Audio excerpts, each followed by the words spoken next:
Video like जरूर कर लीजिए और ऐसे वीडियो लगातार फ्री में पाने के लिए चैनल को तुरंत सब्सक्राइब कर लीजिए और बेल आइकन को जरूर टैप कर लीजिए ताकि आगे भी सारे वीडियो आपको मिलते रहे। यूट्यूब में फॉलो करते हैं तो प्लीज ये वाला फ्री टेलीग्राम चैनल जरूर ज्वाइन कर लीजिएगा। सारे नोटिफिकेशन सारे अपडेट यहीं पे आते हैं, ध्यान रखिए।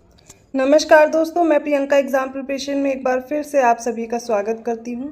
और हम लोग सॉल्व कर रहे हैं रात को 9 बजे डेली टॉप 500 MCQs, जिसमें सब्जेक्ट वाइज मैंने स्टार्ट किया है। हिस्ट्री के हो चुके हैं 500 क्वेश्चन, साइंस के भी हो चुके हैं।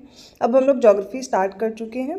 तो ज्योग्राफी के मैंने कुछ क्वेश्चंस कराए थे, आज उनको आगे कंटिन्यू करेंगे। अगर आप न्यू हैं इस चैनल पर तो डेली रात को 9 बजे क्लास आती है और इस क्लास की PDF प्राप्त करने के लिए या फिर अदर किसी कोर्स को परचेज करने के लिए आप गूगल प्ले स्टोर पर जाइए और स्टडी फॉर सिविल सर्विसेज का ऐप डाउनलोड करके आप अपना कोर्स परचेज कर सकते हैं। आप UPPSC से रिलेटेड किसी एग्ज़ाम की प्रिपरेशन कर रहे हैं, RO ARO, UP PCS या अदर स्टेट PCS के साथ साथ BEO या फिर अपकमिंग कोई न्यू वैकेंसी है, उसके लिए आप वहां पर कोर्स परचेज करेंगे और ज्ञान सर कूपन कोड अप्लाई करके आप 20% का तुरंत डिस्काउंट पा जाएंगे। इसके अलावा आप ये जो नंबर दिए गए इन पे कॉल या मैसेज करके भी जानकारी ले सकते हैं। स्टडी फॉर सिविल सर्विसेज के जरिए से आप बेस्ट स्टडी मटेरियल पा सकते हैं, जिसमें आपको पेड क्विज मिल जाएंगी, PDF नोट्स प्रोवाइड किए जाएंगे। इसके साथ साथ आप टेस्ट सीरीज ज्वाइन कर सकते हैं, जिसमें सेक्शनल टेस्ट भी हैं और फुल लेंथ टेस्ट भी मिल जाएंगे आपके एग्जाम के अकॉर्डिंग। और अब आप न्यू कोर्स जब ज्वाइन करते हैं, फुल पेड कोर्स लेने पर आपको रिकॉर्डेड क्लासेस भी प्रोवाइड की जाएंगी। जो डाउट होते हैं आप उनके लिए अलग से ग्रुप प्रोवाइड किया जाएगा, जिसमें आप डाउट अपने क्लियर कर सकते हैं, डिस्कशन कर सकते हैं। तो ये हो गई आपके कोर्स से रिलेटेड जानकारी। चलिए आज की क्लास स्टार्ट करते हैं, आज के क्वेश्चन स्टार्ट करते हैं। और ये जो सारे क्वेश्चंस हैं, आप जो भी कोर्स भी लेते हैं तो लेटेस्ट ट्रेंड और पैटर्न को ध्यान में रखते हुए आपका कोर्स डिज़ाइन किया गया है, जो आपके सिलेक्शन के लिए बहुत इंपॉर्टेंट है और बहुत बेहतर साबित होगा। 10 प्रश्नों को हम लोग हल कर चुके हैं, आज उनसे आगे के प्रश्नों को देखने वाले हैं। तो 311 क्वेश्चन है, सही कथन का चयन कीजिए। 2 कथन आपके सामने हैं और उन्हीं के अकॉर्डिंग ऑप्शंस भी दिए गए हैं, इनको देख करके सही उत्तर का चयन कीजिए। तो पहला स्टेटमेंट है, भारत का पहला परागणकर्ता पार्क नैनीताल उत्तराखंड में स्थित है। सेकेंड स्टेटमेंट है, भारत की पहली सी प्लेन सुविधा की शुरुआत गुजरात में हुई। एक बार इंग्लिश में भी देख लीजिएगा, India's first pollinator park is located in Nainital Uttarakhand. Second statement है, India's first sea plane service was launched in Gujarat.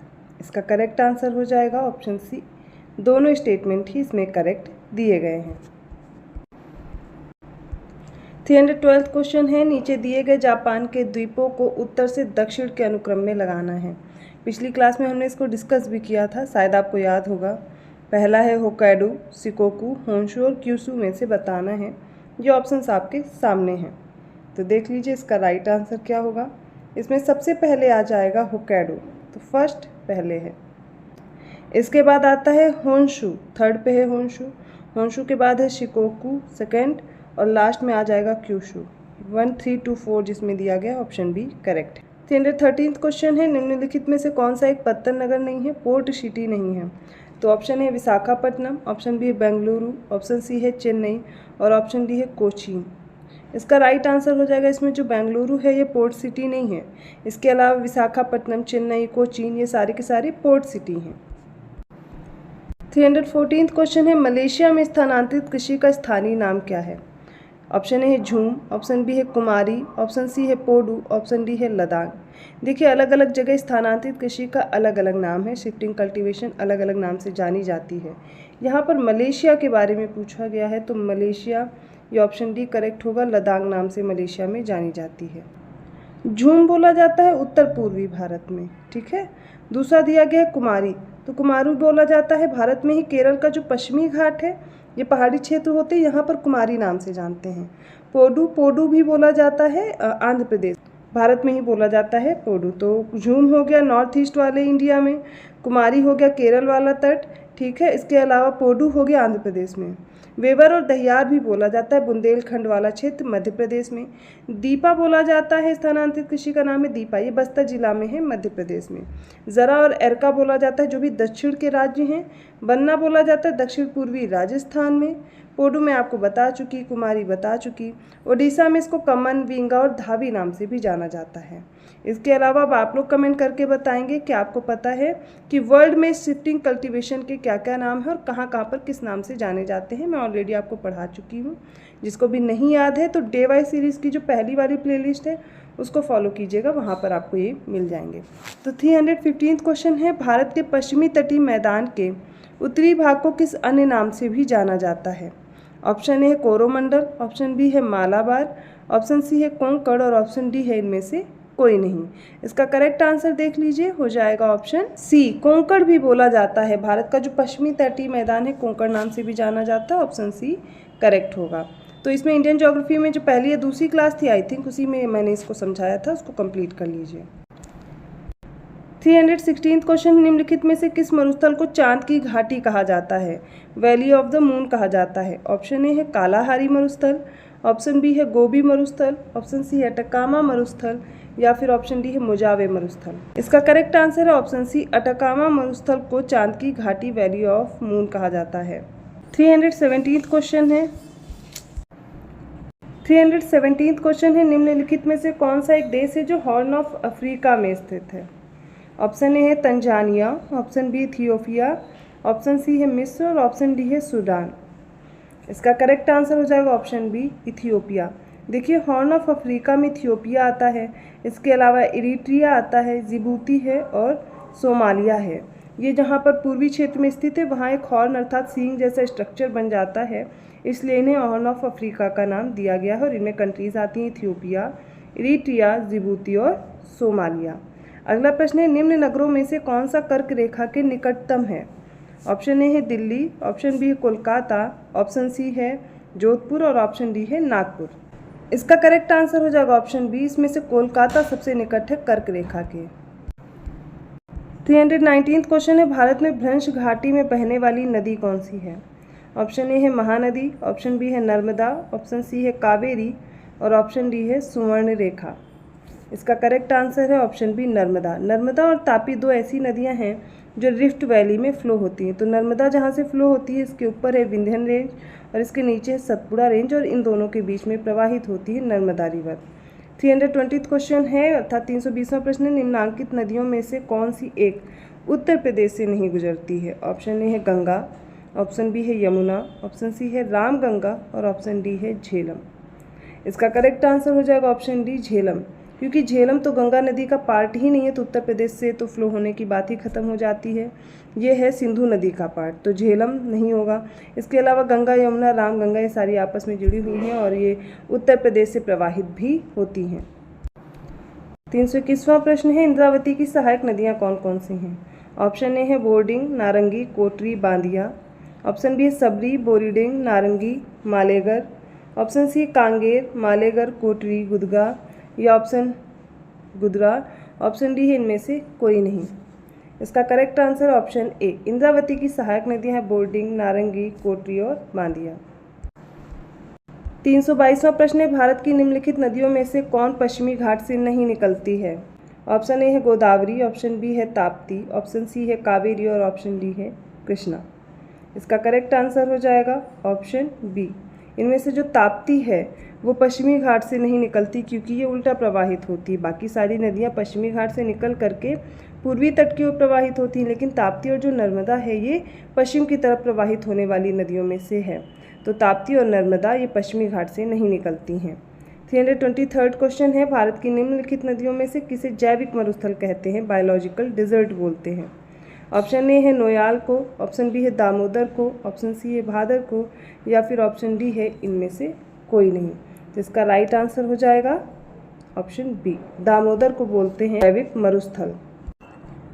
324 question है, दक्कन के पठार में नदियों का प्रवाह होता है? ऑप्शन ए पश्चिम से पूर्व, ऑप्शन बी उत्तर से पूर्व, ऑप्शन सी पूर्व से पश्चिम या फिर ऑप्शन डी उत्तर से पश्चिम। इसका करेक्ट आंसर बताइए। और राइट आंसर हो जाएगा इसमें ऑप्शन ए, पश्चिम से पूर्व की वेस्ट टू ईस्ट फ्लोइंग होती हैं ये रिवर्स दक्कन के पठार में। 325 क्वेश्चन है, निम्नलिखित युग्मों में से कौन सा सही सुमेलित नहीं है, करेक्टली मैच्ड नहीं है? कुछ शहर दिए गए हैं और ये किस नदी के तट पर है ये पूछा गया है।